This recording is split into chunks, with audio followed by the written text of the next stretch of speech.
episode 4. Welcome to the Live Fit podcast with your host, Glenn Johnson. Today you will learn techniques for permanent weight loss and improved overall health. Yes, thank you. Welcome to episode 4. This is Glenn Johnson and the Live Fit podcast with livefitonline.net. Today I have Dr. Will Harden. He's a chiropractor, exercise enthusiast, amateur cyclist, bike racer, and the founder and creator of the Dr. Will Bar. Thank you, Will, for joining us today. Why don't you start off by telling us a little bit about yourself? So my background, as you know, I'm a chiropractor. That is my first love. I'll discuss with you how the Dr. Will Bar came to be, but suffice to say that I, as a chiropractor, absolutely love my career. So it began with an extreme love of human anatomy and physiology in high school.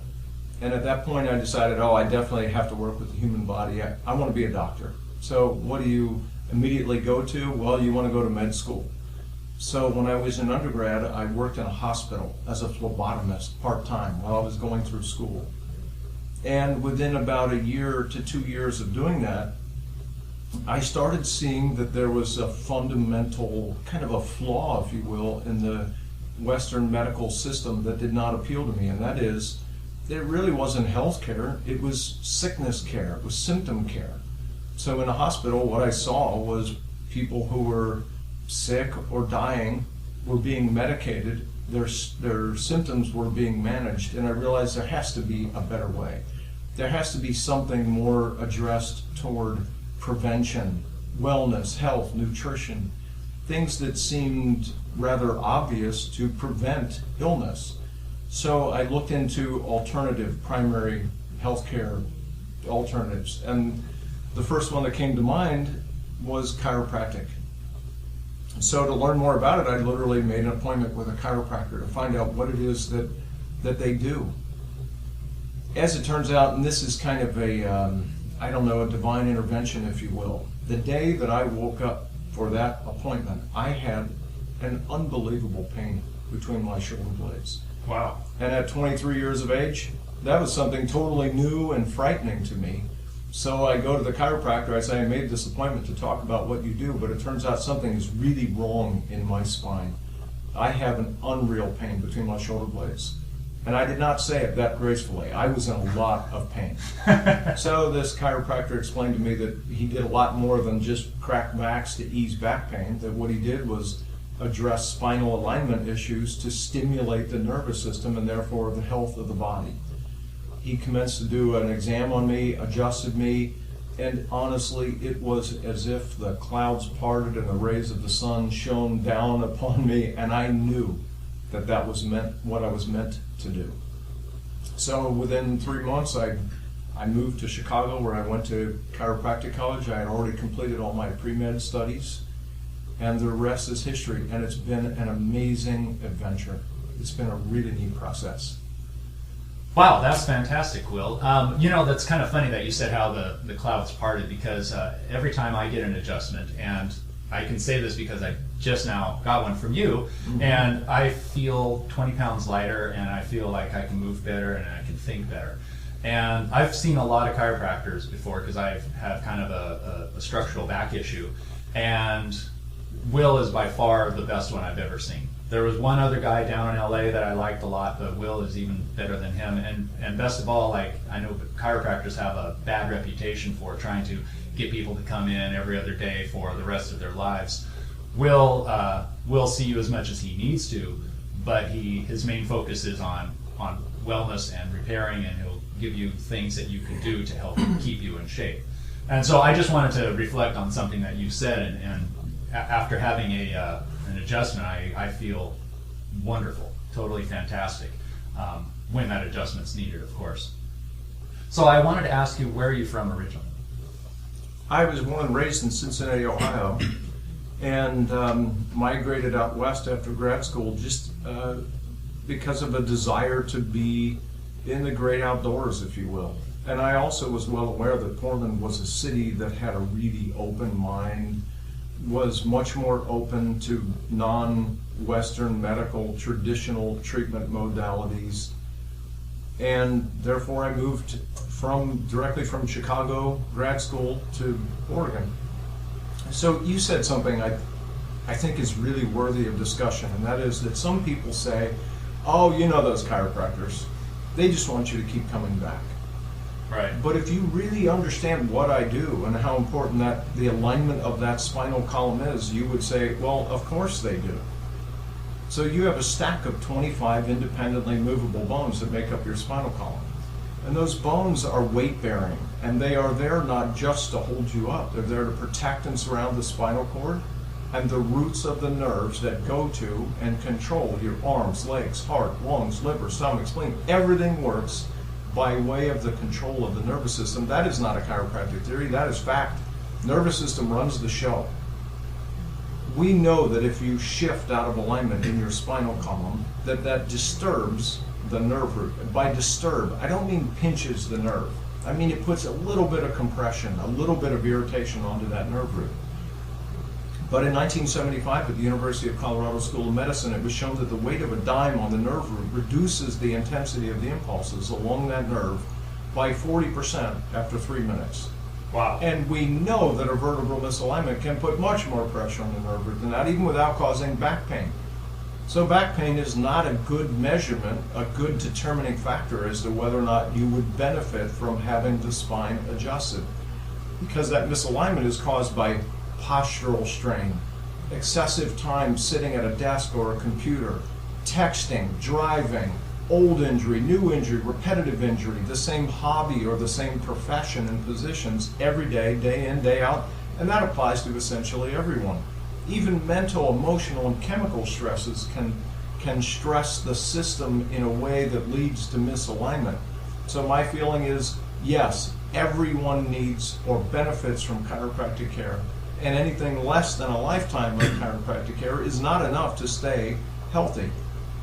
Now, I'm not making a comment about frequency of care. It might mean once a month. That's fairly typical. A month's worth of stress is more than enough to misalign most people in a way that I can readily find and point out to the patient where I'm finding misalignment, and they always identify with that. They'll say, yes, that's really tender there now that you push on it. I didn't even know it. Or, yes, I do have heartburn if I find a misalignment of T4 or T5. Yes, I am having headaches if I find a misalignment called a subluxation at C1 or base of skull. So yes, it really is true. Chiropractors really do want you to keep coming back. But for you, not for me. If you don't come back, that will not adversely affect my practice, because there are plenty of people who do have pain and use pain as an indicator as to whether or not they should see a chiropractor. And then there's another subset of my patient base who does a once a month adjustment and says, I don't get sick anymore. I don't have GI issues anymore. My headaches are gone now. So therefore, relative to that question, I think it's a really important discussion to have. Wow, that makes a lot of sense, Will. Well, as you know, my show and Live Fit is about ways to live your life fit, well, healthy, maintain body fat, and just feel really good. And it sounds to me like chiropractic care certainly fits in with that whole philosophy. Chiropractors seem to be lumped in with the holistic and sort of the alternative medicine. What would you say to that? Are there any others any of these, let's call them fringe medicines or alternative medicines that you agree with, that you think would be helpful for a person? Or is chiropractic the only one that somebody should really look into for, other than Western medicine? The truth is, I would be really foolish to say that the one and only key to health is chiropractic. Because really a long and healthy life is dependent upon several factors. And I consider a properly aligned spine to be, and therefore fully functional nervous system, to be one of those factors. But other factors, which are really to most people fairly obvious, include sleep. For example, there's plenty of research that shows that less than 6.5 hours of sleep per night adversely affects your longevity, how long you're going to live. Exercise. My God, we could delve into a 6-hour discussion about the benefits of exercise, because the list is long. Number one cure for depression. best way to address insomnia. Nothing more important other than diet for regulation of blood sugar, prevention of diabetes or prediabetes. The list of benefits of exercise is so long that certainly calls for another question or discussion. Adequate hydration, another really critical factor. We all should get half our body weight in pounds in ounces of water per day to prevent dehydration. And dehydration does not mean you're thirsty. It means you're not taking in adequate water to maintain proper function of everything from brain to GI system to, of course, kidneys. But for example, afternoon tiredness. So many people think that's simply from working all day, but that can be the first indication of dehydration. Right. Tiredness. Yeah. Simply because you don't have enough fluid in the system for the cardiovascular system to function efficiently and therefore get adequate blood and oxygen to your brain, so you get tired. Mental status, emotional health, absolutely a critical aspect of your overall health. So you ask, what other types of practitioners address, quote, holistic care? No, chiropractic is not the only one. Mm-hmm. A naturopath generally does extensive blood work, allergy testing, dietary consideration, and uses primarily nutritional protocols to address your health. Might modify your diet to eliminate allergens like gluten or dairy. Will often do detoxes to improve overall blood status, liver function, kidney function. And acupuncturists. So we might say that a practitioner of the healing arts works either with the parts of the body, that is your anatomy, or they work with the energy that moves through those parts. That is, we might say, the neurological impulses from the brain down the cord, out the nerves, to the heart, lungs, liver, stomach, spleen, etc. Right. We would say that a chiropractor tends to work with the parts and the energy. That is, addresses the alignment of the spine to ensure adequate nerve function. And we would say that an acupuncturist works strictly with the energy, right? So by Chinese principles, we'd say what a chiropractor, what an acupuncturist does is tap into certain points of the body to stimulate a change in the movement of energy, what they call qi, through the system. So other practitioners that work with non-traditional methods, a homeopath. And again, that's a whole different discussion, but homeopathy is the use of very diluted extracts of natural substances, usually plant-based, that stimulate physiological change. A massage therapist. Regular massage is one of the best things you can do for your overall health, to stimulate circulatory change, lymphatic drainage, relaxation, probably affects chemical releases in the way of maybe endorphins, particularly with deep tissue work. Right. I think massage is a really great way to contribute to overall wellness. So there are many practitioners who address things, and I'm just touching the surface. There are other specialists who do energy work. There are people who do strictly nutritional work in the form of a nutritionist, though often nutritionists are trained with pretty allopathic or standard Western medical means. So I hope that adequately addresses, but not overly addresses, that question. It does. Thanks, Will. What I wanted to, and I think you answered this, was what else is there that would be useful to people? Because there's so many names that get thrown around, and I'm glad you defined the difference between naturopath and homeopath and some of the others, because they seem a bit confusing or blanketed under one sort of umbrella, and some people put chiropractic in there. Not all do, but I wanted to kind of shed some light on that. And you've mentioned a lot of things, and I think it really goes to show how deep your knowledge is about all of these different techniques and methods that people can use to get fit and stay fit. And when I say fit, I don't mean necessarily muscular strength. I mean all over body fitness with the 6 components of fitness. You are able to you're able to lift things, but you're able to move. You're able to run or cycle and sustain activity over a longer period of time. And you mentioned nutrition, and certainly we could go on and on and on about nutrition and the different ideas and your beliefs and whatnot. But I think talking about nutrition right now, or mentioning it, is a good segue into what I wanted to ask you about next, and that is the soon-to-be famous Dr. Will bars.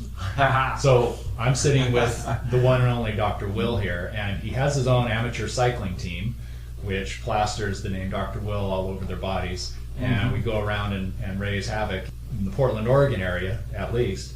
But I would like to step back to the very beginning of the invention of your bars. Why? How, what steps did it take to bring them from conception to where they are right now? You know, I've had an absolute ball with this whole Dr. Will bar idea, and the reason this started is, one, I love to cook. I love to tinker in the kitchen. And when I took up cycling, I started consuming massive calories, as you well know. I'm sure you can relate to this. Oh, yeah. I felt like I was eating 5, 6, 8 times a day.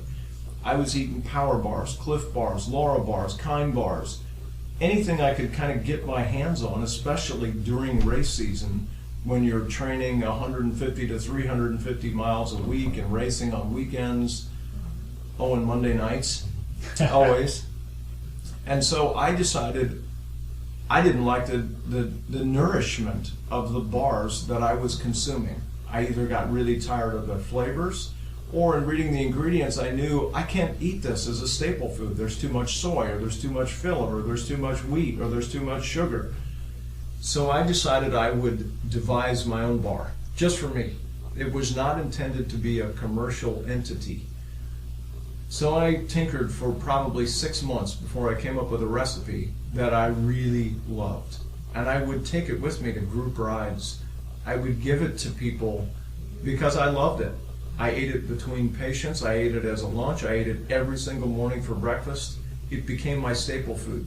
And since 2005, I've eaten between 5 and 8 bars a day. That is my staple food. I eat it every single day for breakfast. I eat it for a mid to late morning snack between patients. I often eat it as a lunch and as a mid-afternoon snack. I always eat it before rides, during rides, before and during races. And as I gave it to people, virtually everyone who tried it said, "Oh my God, well, that is the best bar I've ever had."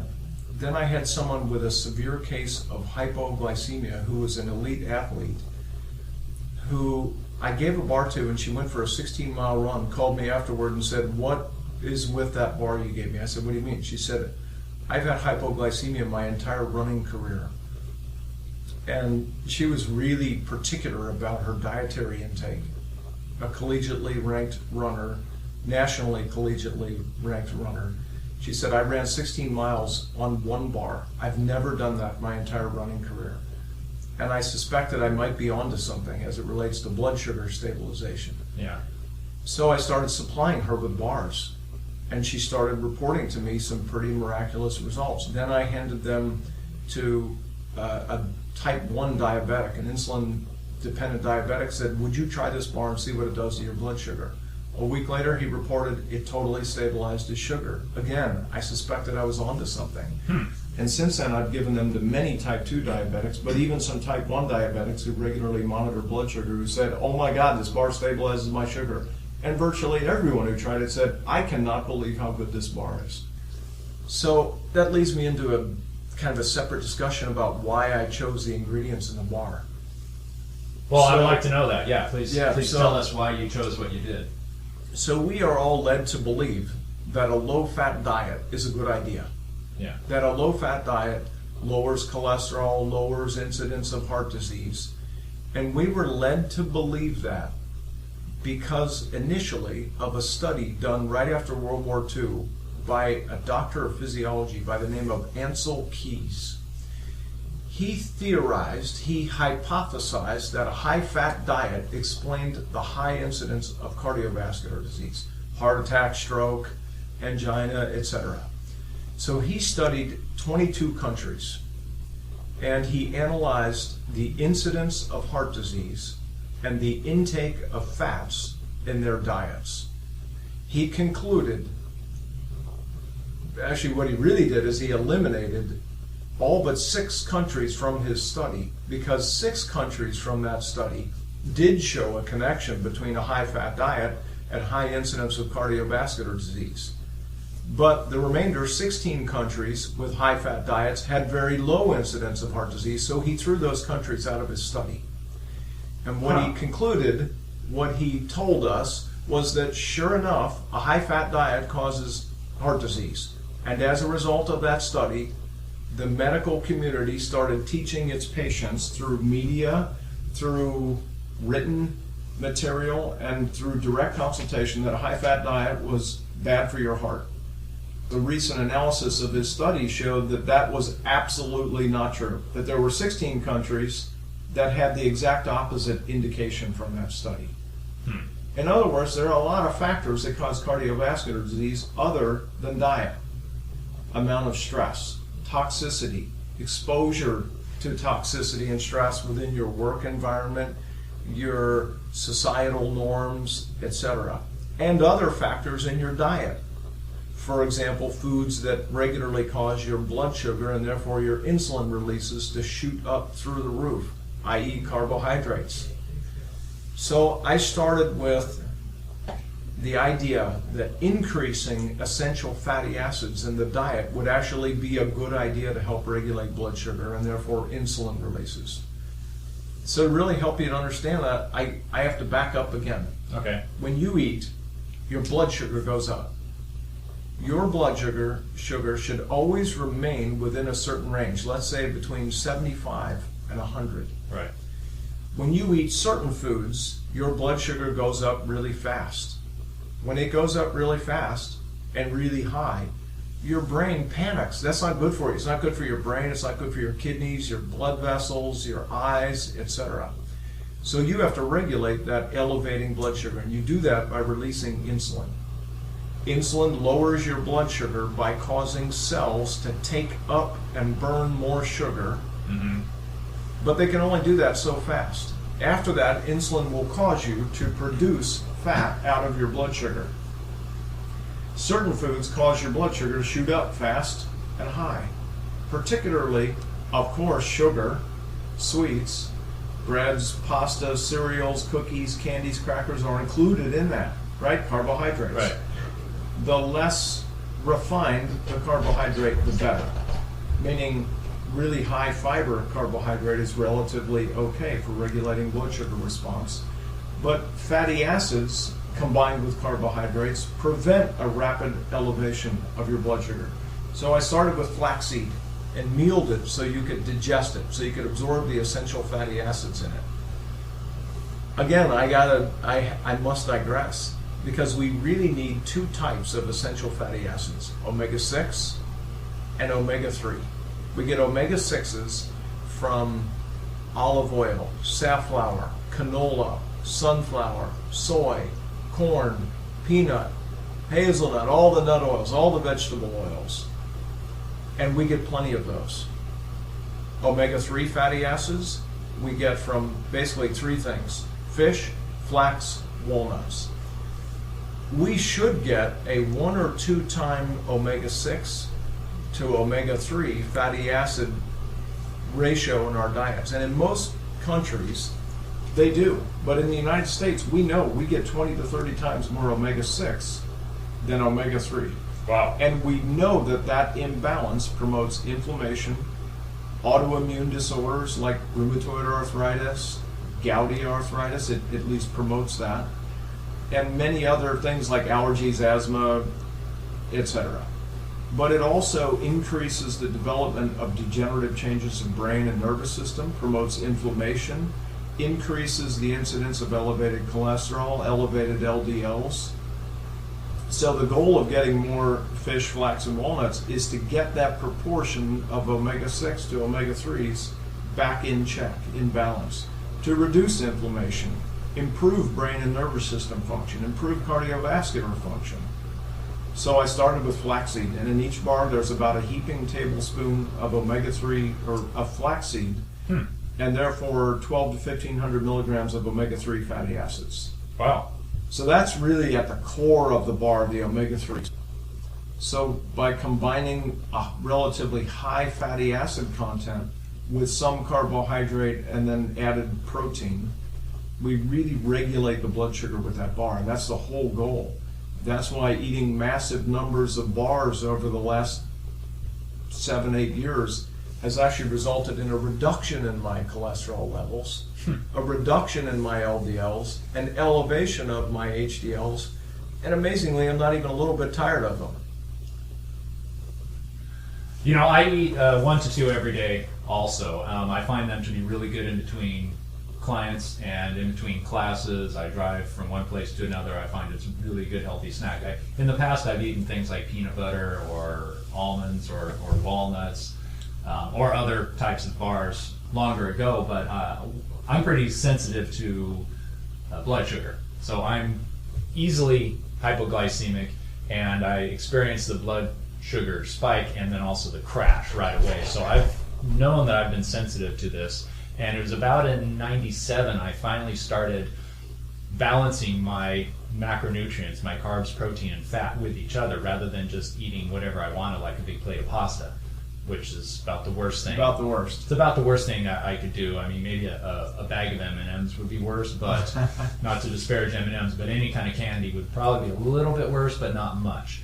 And so I learned in the late 90s that I can balance the macronutrients and feel great afterwards. I had sustained energy. I didn't have a spike, and therefore I didn't have to crash. I remember one time I ate a plate of pasta, and it was probably a half hour later I found myself in bed just laying there feeling like a ton of bricks was on top of me. I had less than zero energy. I felt like I was in the negative energy. I felt like I was sinking down into the core of the earth. I was so sapped. Oh yeah, so burned out. Yeah, completely burned out, and I have eaten a lot of bars. As an athlete, I've eaten lots of bars, and I found that your bars are fantastic. I don't crash, I don't have a spike, but I can eat one in between meals on a totally empty stomach. I can eat one on a long distance ride and not have a crash, and really not even notice my energy level change, other than the fact that, hey, I'm not hungry and I can think and I have energy. It's not something that's really noticeable. So let's see. Can you tell us when you started the bars, around what date or what year anyways, how long ago? Yeah, so I started making them in the kitchen.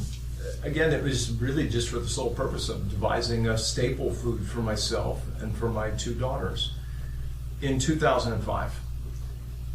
Throughout 2005, 6, and early 7, it had reached the point where so many people were asking me, could they buy a batch of bars? And I would say yes, and I would make bars in my kitchen, and eventually, every single evening, that's what I devoted my 2 to 3 hour free time, quote, free time, right, to, and that was making batches of bars. I'd cut them into individual bars, wrap them in cellophane, put them in a gallon Ziploc bag. People would come over, pay me $40. It reached the point where eventually I felt like I was a dealer. I'm sure my neighbors were suspicious. People were coming over, 5 minutes later leaving with a bag under their arm. So by 2007 I realized I can't do this anymore. I can't keep up. So by the urging of many people who said, well, you've got to take this to the marketplace, I had the name Dr. Will Harden. I didn't name it. Some of the fans of the bar named it that. I had it trademarked. I took the recipe along with a non-disclosure agreement to a bakery, a little confection company that told me, okay, we'll make the bars. But after about a year and a half, they couldn't keep up with the bars. They had no capacity for packaging. They didn't have the time. It was 2 sisters who had a bakery.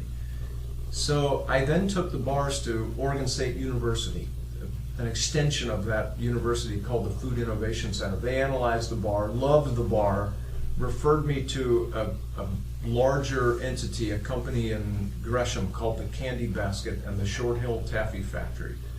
And then they devised a protocol for making the bar. They were capable of wrapping it professionally. And I took it to a whole new level with packaging and boxes. And they began to produce a bar that was just absolutely excellent. And people, namely patients and friends, started buying them by the boatload. And the rest is history. But it's been an amazing learning process about packaging and design and FDA regulations and having to deal with every little nuance of having a product on the market, having to do with insurance and trademarking and patenting and barcoding, and it's been an absolute ball. So now we're carried in multiple retail venues. We're sold at big gyms in Portland. We're sold at a grocery store chain here in Portland called New Seasons. We're in Market of Choice. We're about to get into Whole Foods, which is a fairly large development. So I did not realize when I started this just how far it would go. But the truth is, it's infectiously tasty, and the bar performs really well, not just for athletes. Kids even love it. Teenagers love it, the pickiest group there is. And it's fairly universal. The people try this bar, they go, oh my God, that's the best bar I've ever had. And so it would seem inevitable that this is really going to catch on. Yeah, like I said, I really love it. I love the flavor, but most of all, I love how it works. It's a very functional bar, and it tastes good, but it definitely works. It serves its purpose, and it doesn't give me a sugar spike or a crash. In fact, it tastes so good, it's really tempting to eat 2 in a row. But as one person told me, he said, eat one and give it 10 minutes and trust that it will work. If you're still hungry after 10 minutes, go ahead and have another. But most of the time I'm not, and I just forget about it because I'm no longer hungry. So, Will, I have one last question for you. And I know you're a fitness fanatic. You like to exercise. You go to the gym. You ride your bike. I'm sure you do a lot of other things. What do you do when you're in the dumps and you know you need to exercise and you either just don't feel your best, or you're just you're stressed or too sleepy? You know exercise is the best thing for you to do. You know that will make you feel better, but you really don't want to. What do you use to motivate you in times like that? Wow, what a great question. Maybe because I've been a fitness enthusiast for 25 years, I've learned to overcome my own naysaying. But the one thing I do is I'll say, I am way too tired to go to the gym. I am way too sleepy to get on the bike. I say to myself, okay, fine then. Just do it for 15 minutes. Why don't you? Okay, I'm just going to go to the gym and I'm going to do a really easy workout for a half hour. I'm going to get on the bike in front of a video or while watching a movie, and I'm only going to do it for 10 minutes. If I can just do it for 10 minutes, that'll be good. And literally, without fail, if I put in 10 or 15 minutes on the bike or on the gym or on a stationary bike or in the pool, I feel so much better in 10 or 15 minutes. It literally turns me around. So I tell myself, I only got to do a little. And if I do a little, I usually end up doing a moderate amount or even a lot. And therefore, for me, it's just that little boost. And it always changes my outlook and the workout itself. I only got to do a little. I love it. Mm-hmm. Have you ever felt worse after a workout than before? One time when I crashed my bike. Other than that, never. I never ever feel worse. Every single time I work out, I go, oh my God, I cannot believe how much better I feel. I was exhausted. I was sleepy. I was ready for a nap. I was ready to hit the rack. And virtually every single time, it transforms me. It's the thing that keeps me going. The knowledge that if I just do a little, I will feel so much better. And it literally works without fail, except when I crash my bike. There was that one time. Yeah. Well, thank you, Will. I really, really appreciate you taking the time and sharing your enthusiasm, your passion for exercise and your bars. If you would, please tell us how people can get a hold of you if they would like more information or would like to use you as a chiropractor or would like to buy your bars. Well, the bars, as you might imagine, are available online at drwillbar.com. I have a clinic in Portland in which I have a naturopath, an acupuncturist, 7 massage therapists, and an associate chiropractor. And the name of our clinic is Corbett Hill Wellness Center. We have a website, CorbettHillWellnessCenter.com, CORBETT. But you know what, Glenn, I just want to tell you, the idea of being a life coach as it relates to fitness and diet it's genius. Because I believe we are in an epidemic. No, I don't believe we are. We know we are. We're in an epidemic of diabetes, obesity, what's called metabolic syndrome, which is kind of like dysinsulinemia, where insulin is not being regulated, and it's from our diets, our excessive carbohydrate consumption, our lack of exercise. Every single person you affect by virtue of being their consultant is someone whose life you might have just saved. Literally, I mean that literally. It might sound dramatic, but I'm dead serious about that. This is the kind of thing I believe that 9 out of 10 Americans should do to prolong their lives and to live a life with quality. Because the idea is not to hit 55 or 60 and then slowly burn out, stop moving, become inactive until you're 75 or 80 and then pass away relatively miserable, stiff, sore, achy, tired, diseased on multiple medications. Mm-hmm. The idea of intervening in someone's life when they're 30 or 40 or 50 and being a consultant to them, it's really huge, Glenn. I applaud you for trying it. You're fighting an uphill battle, but I think you literally can change lives, honestly. Well, thank you, Will. I appreciate it. And I feel the same way. I really hate to see people unfit and unwell because of their lifestyle choices. And it's, I like to have fun. You like to have fun. Everybody likes to have fun. But when our enjoyment or our rebelliousness starts affecting our health negatively, and then we live the last 15, 20, 30 years of our lives miserable, that's not fun. Right. And we want to have fun when we're 70. And for that matter, 80. And the truth is, ignoring what it takes to stay well is ridiculous. There's an old saying. It says, if your body wears out, where are you going to live? I love that one. It's so true. Healthy body, healthy mind. And for all of you head people up there, you can think of it that way too. Where's your brain going to live if your body's worn out? Anyways, thank you again, Will. I really appreciate this interview, and I'll be seeing you out there on the road. Right on. My pleasure. I'm glad to do it. Well, that about wraps it up for today. I hope you've enjoyed the show. I've really put a lot of effort into this, and my purpose is to help you live fit, after all. If you have enjoyed it, please share it with your friends, subscribe on iTunes, and even better, leave a 5-star review. Thank you for listening. Visit us at livefitonline.net.